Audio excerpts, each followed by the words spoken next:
J'ai le plaisir de vous présenter aujourd'hui les grandes lignes de mon rapport sur le projet de loi constitutionnelle ainsi que les amendements que je vous propose de défendre au nom de la délégation aux droits des femmes. La révision constitutionnelle est une occasion rare d'affirmer au sommet de notre hiérarchie des normes les principes qui fondent notre société. Elle est l'occasion de consacrer solennellement des engagements politiques d'envergure. Je pense bien évidemment ici à l'égalité entre les femmes et les hommes que le président de la République a érigée en grande cause du quinquennat. Le projet de loi constitutionnelle ne comporte pas de dispositions spécifiques sur ce thème. Il m'a semblé indispensable que nous puissions nous en saisir collectivement. Néanmoins, je veux également nous appeler à la plus grande vigilance et à la plus grande rigueur. La Constitution est la norme suprême de notre ordre juridique interne et l'intégration de nouveaux dispositifs, voire de nouveaux droits, doit être appréhendée avec la plus grande rigueur. Je vous proposerai donc un nombre mesuré d'amendements, considérant qu'il faut fixer dans la Constitution des principes de portée générale et universelle. Être trop précis, aussi sincère et enthousiasmant que cela puisse paraître, risque de créer une forme de différenciation au sein de la Constitution. Il ne faudrait pas non plus donner l'impression qu'une inscription constitutionnelle résout toutes les difficultés. Sur cette base, je vous propose donc de mettre l'accent sur 3 sujets. En premier lieu, la question de la consécration constitutionnelle du principe d'égalité entre les femmes. Si le principe d'égalité est bien inscrit dans les principes fondateurs de notre République depuis 1789, il a fallu attendre plus de 2 siècles pour qu'il se décline réellement en matière d'égalité entre les femmes et les hommes. Je ne reviendrai pas sur la lente progression des droits des femmes dans les champs sociaux, économiques ou politiques. Je n'évoquerai pas non plus l'inscription du principe de parité en 1999, ni son extension. J'observe en revanche que ces progrès n'ont pas fait l'objet d'une consécration aboutie et que nous restons encore au milieu du gué. Je crois que le temps est venu, mes chers collègues, de relever notre niveau d'exigence et d'affirmer à l'article 1er de notre Constitution l'égalité devant la loi, sans distinction de sexe. Ce même article dispose que la loi favorise l'égal accès des femmes et des hommes aux mandats électoraux et fonctions électives, ainsi qu'aux responsabilités professionnelles et sociales. Cette accroche a été positive et a permis des avancées, mais il faut relever le niveau d'exigence. Je vous propose donc une double évolution. Remplacer le verbe « favorise » par « assure », montrant bien qu'il faut passer d'une obligation de moyens à une obligation de résultat, et changer le sujet de la phrase pour que cette obligation ne soit pas du seul ressort de la loi, mais irrigue l'ensemble de notre droit. Il appartient en effet à notre pays, à tous les niveaux, dans tous ses engagements nationaux et internationaux, de défendre ce principe. Je vous propose donc d'inscrire que la France assure l'égal accès des femmes et des hommes à ses responsabilités. Dès lors que nous renforçons le principe à l'article 1er, il faut en tirer les conséquences dans le reste de la Constitution. Je vous propose donc à l'article 4 de renforcer les obligations pesant sur les partis politiques dans la mise en œuvre de la parité au plan politique. Aujourd'hui, les partis contribuent à la mise en œuvre du principe paritaire. Malheureusement, trop de partis font encore le choix de sanctions financières plutôt que de présenter réellement autant de femmes que d'hommes aux élections. Il faut donc créer un électrochoc et pour faire changer ces pratiques, il faut inscrire dans notre Constitution que les partis mettent en œuvre la parité. Nous passons ainsi d'une incitation à une obligation. De consacrer également la pratique paritaire de l'exécutif. Notre Assemblée se distingue dans un vrai bond en matière de parité. Le gouvernement s'est lui aussi engagé à respecter ce principe. Inscrivons-le à l'article 8 en prévoyant que le gouvernement doit être paritaire dans sa composition. Le deuxième enjeu porte sur les femmes en général dans notre Constitution. Nous souffrons encore d'un phénomène d'invisibilisation des femmes. C'est un travail de longue haleine pour lever tous les obstacles sociaux et symboliques, mais nous pouvons déjà inscrire des avancées majeures. Dans le préambule de la Constitution de 1958, il est fait référence aux droits de l'homme. Si l'expression est historiquement consacrée, elle s'inscrit dans une vision sociale qui n'est plus conforme à notre réalité. J'ajoute qu'évidemment, à l'écrit, on voit bien cette lettre majuscule qui parle de l'homme au sens de l'humanité. En revanche, vous constaterez avec moi qu'à l'oral, cette distinction est moins visible. Comme l'a fait Jean-Yves Le Drian, je crois qu'il est temps de privilégier l'expression de droits humains. Cette formulation me semble la plus adaptée et permettra de bien montrer que désormais nous n'oublions pas la moitié de l'humanité lorsque nous parlons des droits humains. Je précise tout de suite que je ne propose pas de cette modification dans la Déclaration des droits de l'homme et du citoyen de 1789, car je pense qu'il faut conserver ce texte historique dans sa version d'origine. En revanche, sa transcription contemporaine peut et doit être adaptée. J'en viens au dernier thème que je souhaite évoquer. Il ne concerne qu'indirectement le projet de loi, mais devra être pris en compte dans les débats. Il s'agit de la prise en compte des droits des femmes et des enjeux d'égalité dans l'ensemble de nos processus normatifs. Pour ce faire, je vous propose de préciser qu'il appartient à la loi de fixer les grands principes de l'égalité entre les femmes et les hommes. Si l'actuel article 34 de la Constitution définit le périmètre d'action de la loi, force est de constater qu'à aucun moment il n'est fait mention des enjeux d'égalité. Il n'appartient évidemment pas à la loi de traiter de cette question de façon exclusive, mais il est nécessaire qu'on en fixe les principes fondateurs. C'est le sens de la proposition numéro 6 du rapport. Il faudra ensuite décliner cet objectif dans nos différents textes. C'est ce que les anglo-saxons appellent le gender mainstreaming et le gender budgeting. Il s'agit dans les deux cas de systématiser la prise en compte des enjeux d'égalité, dans le premier cas dans le processus normatif et dans les questions budgétaires dans le second cas. Il importe en effet que chaque projet de loi, chaque proposition de loi prenne bien en compte ces impératifs d'égalité entre les femmes et les hommes et que toutes les études d'impact intègrent cet angle d'analyse. Ce doit être également le cas dans les textes d'application. Notre collègue, Isabelle Roche, avait proposé dans un précédent rapport de créer un observatoire de la parité pour suivre ces questions et je rejoins pleinement cette démarche. Au plan budgétaire, il faut également réfléchir à la façon dont, consciemment ou non, nous entretenons des inégalités, des stéréotypes. Nos derniers travaux sur l'éducation ou la formation ont montré l'existence de nombreux biais qui pourraient être limités, voire supprimés, si on prenait en compte cette question dans l'attribution de subventions ou d'aides publiques. Reste enfin la question de l'organe en charge de ces questions au sein du Parlement. Je crois que toutes les options sont ouvertes, mais elles doivent nécessairement comprendre 3 évolutions. La permanence d'un organe spécifiquement dédié à l'égalité entre les femmes et les hommes, que cet organe dispose d'une capacité d'autosaisine et d'une capacité à porter des amendements, ce qui n'est évidemment pas le cas aujourd'hui, et que les parlementaires membres de cet organe appartiennent également à des organes sectoriels, l'égalité entre les femmes et les hommes n'étant pas un sujet en soi, mais un sujet transversal qui doit être décliné dans tous les domaines, et je pense primordial de préserver cette logique de relais.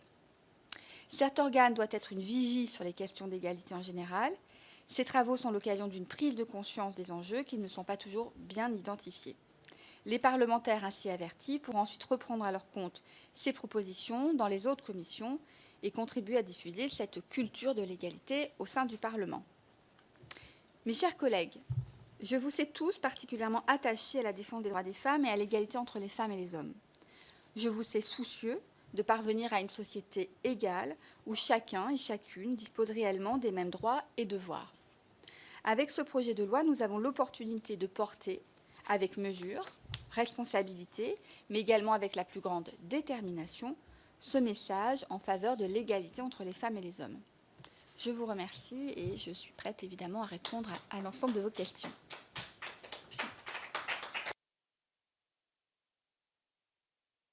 Madame Guedj, je vous en prie. Madame la Présidente, collègues, je voulais d'abord saluer le travail qui avait été fait par la présidente, par notre présidente, et dire combien ce travail me paraît important d'être porté, notamment dans les prochains jours, auprès de nos amis, auprès de d'autres collègues et nos amis de la Commission des lois, notamment. Moi, j'avais une question très, très simple et à la fois peut-être un petit peu complexe. Savoir, selon vous, quels vont être les freins à toutes vos recommandations. Est-ce que vous savez si certaines recommandations sont susceptibles vraiment de ne pas être retenues et pourquoi? Merci. Madame Romero. Oui, je m'associe à vous féliciter pour ce rapport et les travaux qui en découlent. Et moi, j'aurais voulu avoir peut-être une précision sur la fin du rapport où vous prenez beaucoup de précautions sur l'éventualité de modifier le nombre de commissions permanentes et donc l'éventualité de délégation, une commission. Avec ce souci, donc vous l'avez bien précisé, de garder dans tous les cas la double appartenance. Mais finalement, j'aimerais savoir quelle est la position aujourd'hui. Veut-on que la délégation soit une commission? Voilà, c'est aller un peu plus loin dans la réflexion et finalement trancher ce questionnement, parce que j'ai l'impression que dans le rapport, vous prenez beaucoup de précautions par rapport à ce questionnement. Merci. Monsieur Gouffier-Cha. Merci beaucoup, Madame la Présidente. Tout d'abord, permettez-moi de vous féliciter pour ce travail, pour cette présentation, et ce travail notamment parce que, encore une fois, malheureusement, nous avons dans des temps assez contraints, et je pense que ça fait partie des sujets qu'on doit aborder au cours de ces échanges de réformes constitutionnelles, notamment de l'équilibre entre exécutif et législatif, et ceci afin d'avoir des ordres du jour un calendrier législatif qui nous permettent, je pense, d'avoir davantage de temps pour rentrer dans les sujets et travailler les sujets. J'aurais deux questions, une qui va qui rejoint directement ce que vient de dire Laetitia Romero-Dias sur le fait de revenir sur cette limitation du nombre de commissions et de déplafonner le nombre afin d'avoir à l'avenir des commissions qui répondent davantage au périmètre des différents ministères. La deuxième question portera sur votre recommandation numéro 4 sur le renforcement du rôle des partis et des groupements politiques, parce que je pense que c'est là qu'il y a vraiment une clé pour agir en matière de parité au niveau de la représentation électorale. Et donc ma question sera la suivante: comment envisagez-vous justement ce renforcement, et peut-être pas le contrôle, mais l'observation qui pourrait être faite sur les actions qui seraient éventuellement mises en place par les différents partis et groupements politiques? Je vous remercie. Monsieur Balanon. Non, c'est qui dans... Ah, Monsieur Balanon. Mais merci effectivement pour le rapport et la qualité du rapport. Je voulais juste revenir sur cette histoire de commission également. C'est un sujet assez délicat parce que je crois que la question du nombre de constitutions, de commissions dans notre constitution est un sujet qui pourrait paraître anodin et qui ne l'est pas du tout.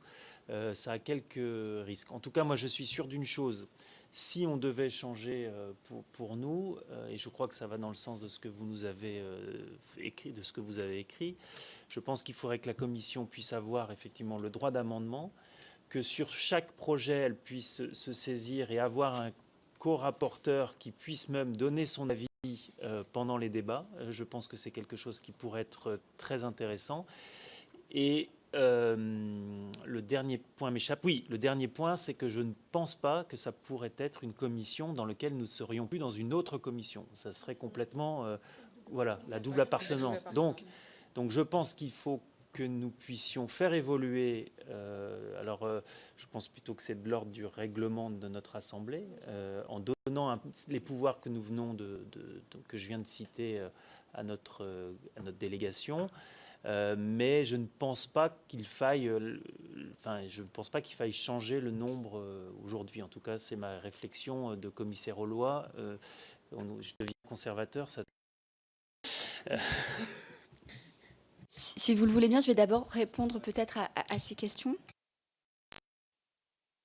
Kate, en premier, concernant les freins à un certain nombre de dispositions que l'on propose dans le cadre du rapport. Les freins, ils sont multiples. Ils sont d'abord culturels. Il y a également une conception qui laisse à croire que la Constitution telle qu'elle est écrite aujourd'hui est suffisante pour porter l'égalité entre les femmes et les hommes et que l'extension notamment des enjeux de parité tels qu'ils ont été portés en 2008 sont suffisants et qu'il n'est pas nécessaire pour aller vers une égalité réelle que de modifier la Constitution. Donc ça, c'est un premier point culturel. Il peut y avoir également des objections juridiques, et notamment en raison d'un certain nombre de codes, je pense notamment au code électoral concernant le principe de parité. Et puis, il y a des questions presque philosophiques et de philosophie du droit. Lorsque l'on parle, par exemple, c'est toute la question et des enjeux que nous avions eus dans notre pays au moment de la parité. Est-ce que la parité est une dérogation à notre conception universaliste de l'égalité ? Je ne le crois pas. Je crois qu'en effet, la parité est au contraire l'aboutissement d'une forme d'égalité. Et c'est la raison pour laquelle les amendements et les positions telles qu'elles sont présentées dans le rapport. Donc je crois qu'effectivement, il faut que nous arrivions à débloquer un certain nombre d'objections qui sont de ces trois types-là. Moi, c'est la raison pour laquelle, notamment sur l'article 1er, je suggère notamment que nous envisageons une rédaction telle que la France assure l'égal accès et non pas la loi garantie, parce que je considère qu'il pourrait y avoir des objections, notamment législatives, et je pense notamment au scrutin uninominaux. Et je crois qu'au contraire, il faut augmenter une exigence d'égalité tout en prenant en considération les dispositifs juridiques qui peuvent être les nôtres. Concernant la question du devenir de la délégation, donc c'est la question de Mme Romero-Diaz, de M. Bouficha et en partie celle de M. Balanan. Alors peut-être qu'en effet le rapport n'est pas suffisamment précis, mais pour plusieurs raisons. La première, c'est que la délégation, sa composition et son essence même est d'ordre législatif. C'est une loi de 1999 qui a mis en place les deux délégations. La délégation n'est pas, comment dirais-je, n'est pas un dispositif ni qui relève d'une loi organique, ni qui relève de la Constitution. Mais il m'a semblé quand même néanmoins important que nous puissions l'aborder dans le cadre de ce rapport, parce qu'en effet, le déplafonnement du nombre de commissions qui va être abordé dans le cadre de la Constitution peut permettre de faire évoluer les délégations droits des femmes du Sénat et de l'Assemblée nationale. À titre personnel, je suis de mon côté favorable, plus que favorable, je suis pour la création, enfin que les délégations évoluent en commission d'égalité entre les femmes et les hommes, commission permanente, puisque à partir du moment où on déplafonnera le nombre de commissions permanentes, je ne sais pas quel sera le nombre exact, mais je considère qu'il doit, en raison de l'importance des enjeux d'égalité femmes-hommes aujourd'hui dans notre société, qu'il doit y en avoir une qui soit consacrée à l'égalité entre les femmes et les hommes. En revanche, il me semble, donc c'est là où effectivement je diverge de notre collègue Erwan Balanan. Encore une fois, moi je n'ai pas de point de vue précis sur le déplafonnement des commissions. Je dis juste que dans le cas d'un déplafonnement de commission, je ne vois pas comment il ne pourrait pas y avoir une commission permanente sur l'égalité entre les femmes et les hommes. En revanche, ça me semble absolument nécessaire de maintenir une double appartenance, tant les enjeux d'égalité entre les femmes et les hommes sont transversaux. Donc ça, c'est un point qui me paraît important. Par ailleurs, c'est pour ça que c'est très ouvert dans le cadre du rapport, parce que cette évolution-là ne peut se faire que de pair avec nos collègues du Sénat, puisqu'un accord doit être trouvé, puisqu'il doit y avoir un parallèle. Et d'ailleurs, je pense que c'est souhaitable qu'il y ait un parallèle entre le fonctionnement du Sénat et de l'Assemblée nationale.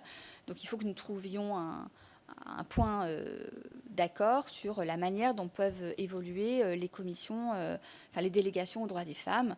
Donc moi, à titre personnel, ma position, c'est que je suis plutôt favorable à une commission permanente qui pourrait en effet se saisir et s'autosaisir et disposer du droit d'amendement en soi. Alors maintenant, est-ce que c'est dans le cadre d'une commission permanente, même si c'est mon souhait? En tout cas, ces deux conditions-là doivent évoluer pour qu'on puisse davantage et mieux porter, de manière plus identifiée, la question des droits des femmes. On a vu aujourd'hui qu'à l'Assemblée nationale, en séance, ce n'était pas forcément évident pour les rapporteurs de pouvoir, même s'ils sont identifiés comme rapporteurs de la délégation aux droits des femmes, de porter la voix, non pas de leur groupe politique, mais la voix d'une formation qui travaille sur l'égalité entre les femmes et les hommes et qui est transpartisane. Et je crois que cet aspect-là est important. La troisième question, monsieur Gouffier-Cha, concernant l'obligation de moyens et de contrôle, eh bien, tout simplement, il va falloir être vigilant sur l'intégration de ces dispositifs s'ils sont votés et intégrés dans la réforme constitutionnelle, dans la loi organique. Donc là, en l'occurrence, c'est les lois organiques qui permettront de fixer les éléments de contrôle des groupes et des partis politiques sur l'application de la parité. Donc je crois qu'en effet, il faudra avoir une vigilance particulière sur ces enjeux. Je vous propose de poursuivre les questions. Madame Calvez. Merci Madame la Présidente. Merci déjà pour ces premiers éclairages sur les questions. Je ne reviendrai pas sur le destin de la délégation, juste pour un point, pour souhaiter que l'on puisse se concentrer sur l'égalité des chances entre les hommes et les femmes pour pouvoir concerner l'ensemble, que ce soit vraiment dans l'appellation même de la délégation, commission ou autre. Je voulais revenir sur la recommandation numéro 7 qui concerne le budget genré ou le gender budgeting.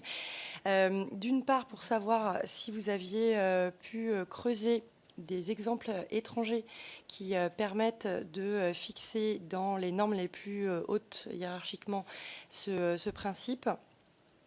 Et d'autre part, à savoir que voilà, la réforme constitutionnelle concerne plusieurs textes. À quel niveau du texte ce serait le plus important de le faire et surtout le plus opérationnel? Et est-ce que vous avez eu des échanges avec toutes les démarches autour de l'évaluation des politiques publiques, puisque ça en relève quand vous parlez de développer les recueils d'informations sexospécifiques dans l'ensemble des champs des politiques publiques. Je voulais pouvoir vous entendre sur ces points-là. Merci. Monsieur Véry. Merci. Déjà à mon tour de saluer votre travail, Madame la Présidente, dans un temps contraint et sur un texte pas évident, puisqu'il n'y a pas de disposition explicite permettant d'apporter un regard spécifique qui doit être celui de notre délégation.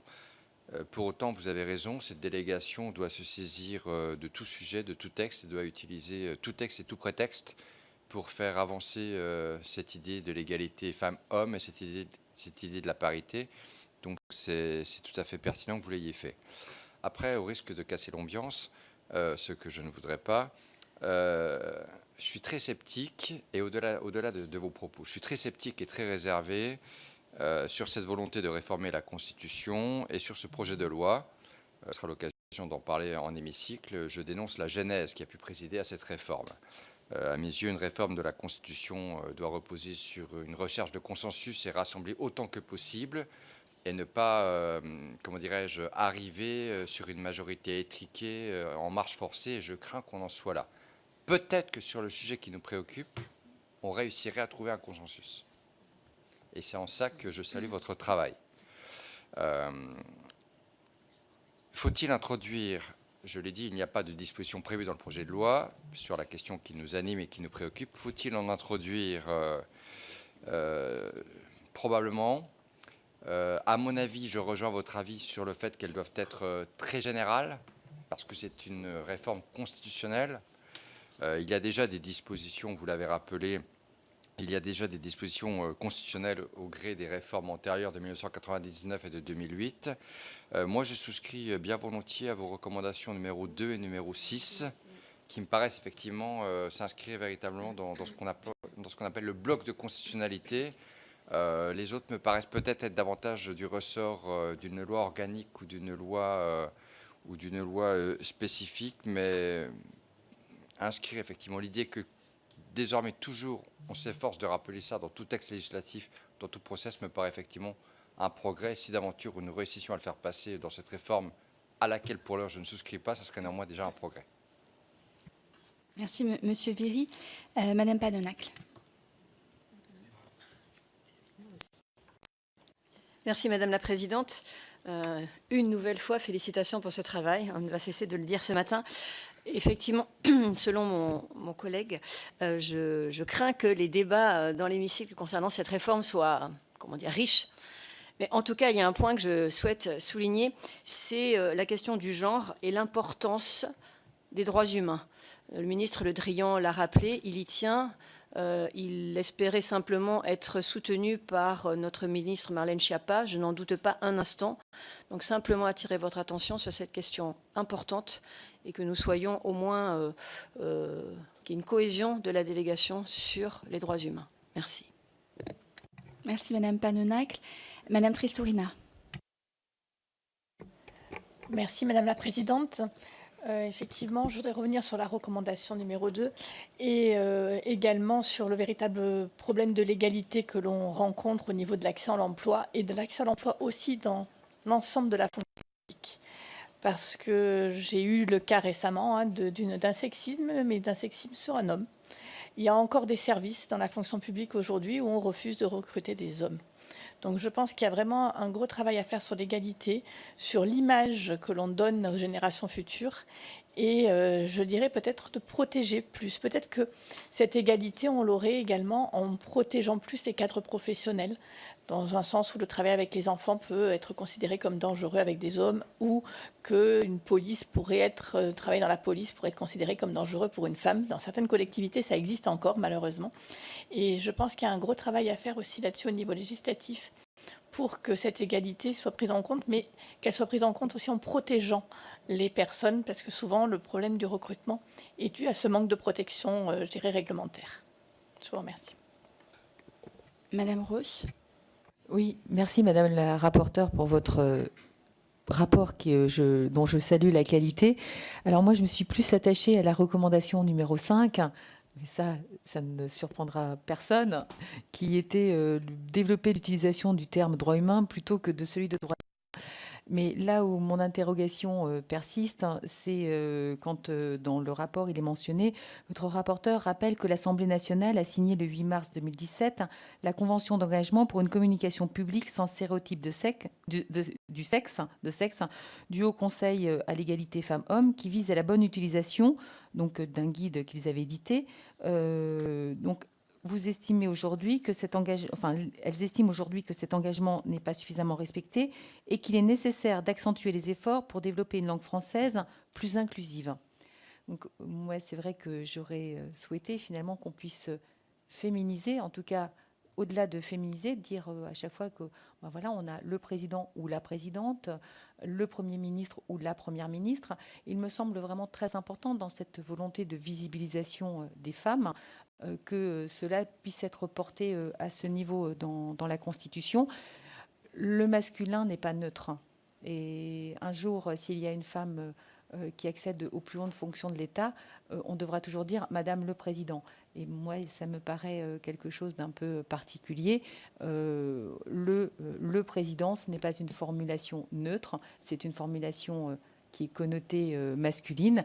Et moi, j'aurais souhaité, donc je ne sais pas, mais c'est un débat bien sûr à porter, que l'on puisse mettre masculin et féminin, comme on a fait dans d'autres textes, qui sont donc c'est vraiment de porter la parité au plus haut, l'égalité au plus haut, et que finalement cette intériorisation que nous pouvons avoir du fait de ce masculin qui serait neutre, qu'on puisse l'affirmer par rapport à ce texte.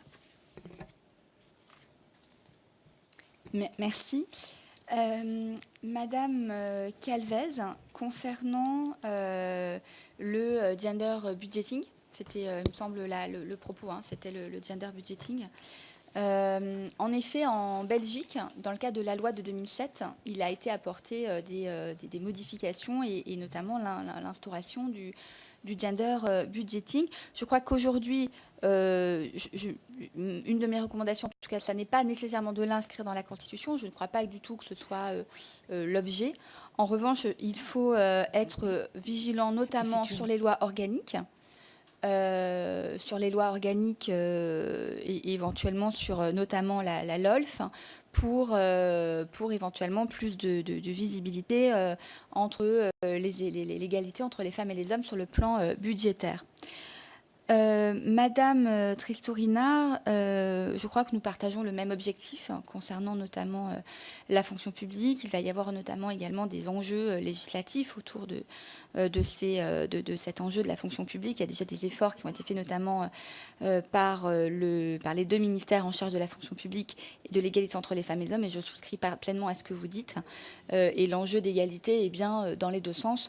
Et il faut en effet travailler, comme l'avait d'ailleurs montré le rapport de nos collègues Stéphane Viry et Madame Calvet, Céline Calvet, les enjeux de stéréotypes sur lesquels il faut travailler dans notre société. Monsieur Viry, je partage, comme vous le disiez, en effet, l'intérêt de modifier la Constitution d'une main tremblante. Je ne sais plus je crois que c'est M. Debré qui utilisait cette expression, et je partage totalement ce point de vue. Je crois qu'un enjeu de modification constitutionnelle, lorsque nous allons être constituants, c'est une responsabilité qu'il faut mesurer et prendre avec précaution. Et dans ce cadre-là, je crois en effet qu'il faut avoir en tête que nous ne pouvons pas intégrer dans la Constitution un certain nombre de mesures qui seraient de l'ordre presque du catalogue. En revanche, l'égalité entre les femmes et les hommes doit être portée, je crois, de manière consensuelle, à la fois par notre délégation, par la délégation des droits des femmes du Sénat que j'ai rencontrée hier et qui nous a auditionné avec Erwan Balanant. Je crois que nous partageons les mêmes objectifs. Je crois que ce sont des objectifs qui sont également défendus par la présidence de l'Assemblée nationale et par la présidence du Sénat de manière conjointe. Et je crois que sur un objectif comme celui-ci, on ne peut pas avancer sans avoir un objectif commun de visibilité. Et puis je crois en effet, comme vous le disiez, que les dernières révisions constitutionnelles de 99 et de 2008 ont permis des avancées substantielles en matière de droits des femmes, notamment sur l'intégration de la parité.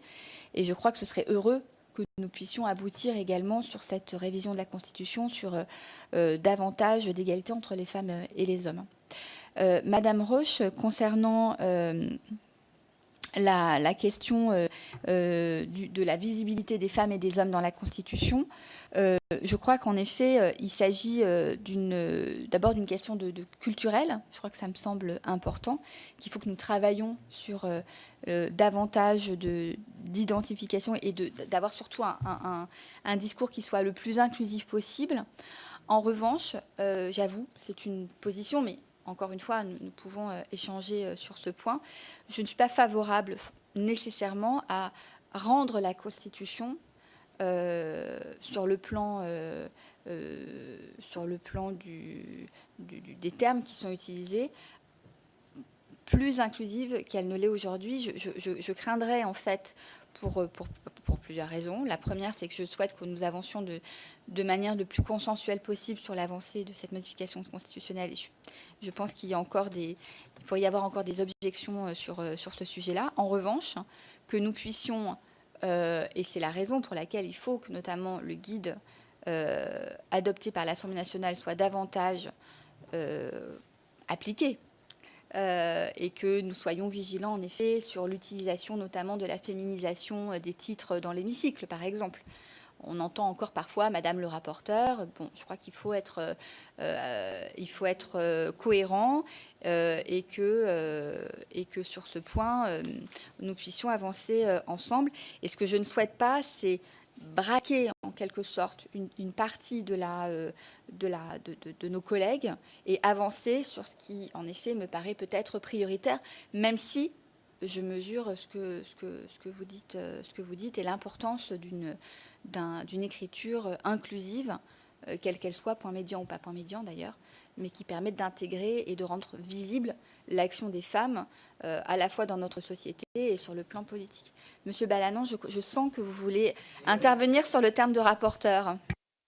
Intervenir sur, pas que sur le, non, pas que sur le terme de rapporteur. Je sens que vous voulez que Non, que mais votre aspiration à ce que je sois rapporteuse vous titille. Voilà, non, mais sauf que il y a un moment donné, on a une langue française et il faut être rigoureux avec notre langue française.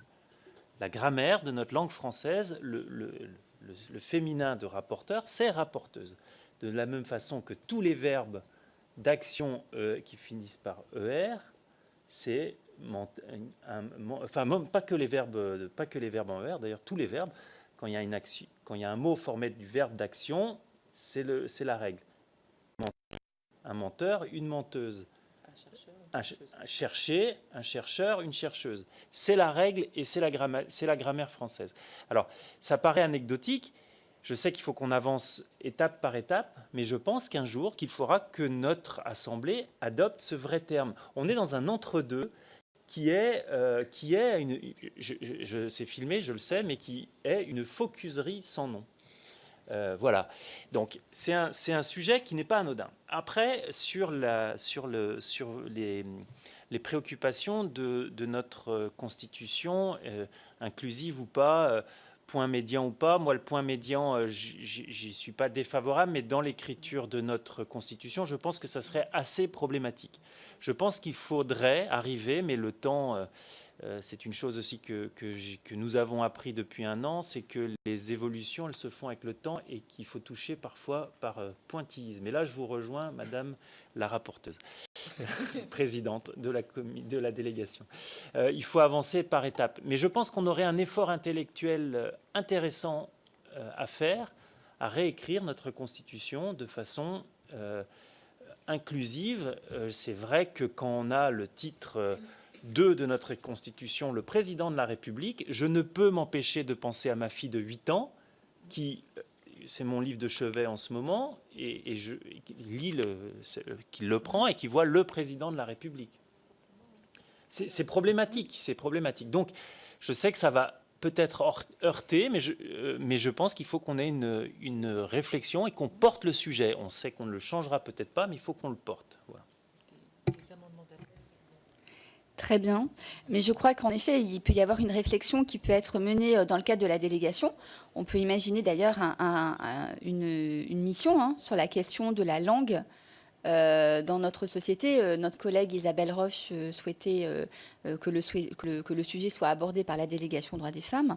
Et je crois en effet que nous puissions avoir un débat serein avec, pourquoi pas, des linguistes et des chercheurs qui interviennent sur le sujet, voire même également un certain nombre d'acteurs qui pourraient avoir des objections, de manière à ce que nous puissions avoir un débat équilibré et que nous puissions réfléchir sereinement sur le sujet de la langue. Tout à fait, je crois que c'est un sujet que nous pourrons porter dans le cadre de la délégation. D'autres interventions ? Merci pour ces échanges. Je vous propose maintenant d'en venir à l'adoption du rapport et des recommandations qui y sont associées. Qui est pour ? Donc, pas de contre. Le rapport est donc, et les recommandations sont donc adoptées à l'unanimité. Je vous en remercie vivement. Et nous porterons donc collectivement ces recommandations auprès de nos collègues en commission et dans l'hémicycle, et également dans le cadre des échanges avec nos collègues du Sénat. Mes chers collègues, nous nous retrouvons la semaine prochaine, le jeudi 28 juin à 9h45. L'horaire est un petit peu modifié, en salle Lamartine, pour une réunion un peu exceptionnelle, disons-le.